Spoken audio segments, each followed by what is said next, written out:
متحدہ قومی movement MQM Pakistan نے اپنا انتخابی منشور پیش کرتے ہوئے آئین میں 3 ترامیم بھی تجویز کر دیں۔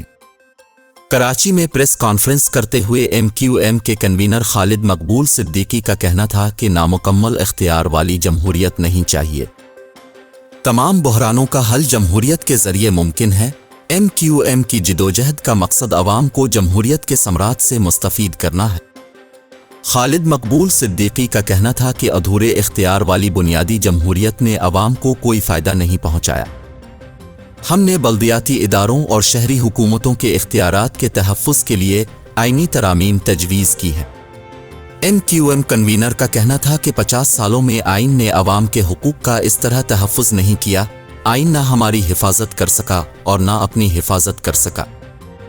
شدید ضرورت ہے کہ آئین میں کچھ بنیادی تبدیلیاں کی جائیں۔ پاکستان اس وقت مضبوط ہوگا جب عام پاکستانی مضبوط ہوگا۔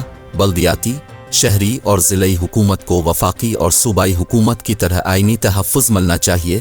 آئین میں ضلعی حکومتوں کو دیے جانے والے محکمے درج ہوں، بلدیاتی اداروں کے انتخابات وقت پر ہوں۔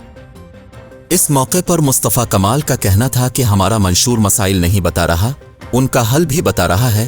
صوبوں کے پاس جو پیسے جا رہے ہیں وہ کہاں خرچ ہو رہے ہیں؟ خزانے کی چابیاں وزیر اعلیٰ کو دے کر آپ کرپشن کرا رہے ہیں۔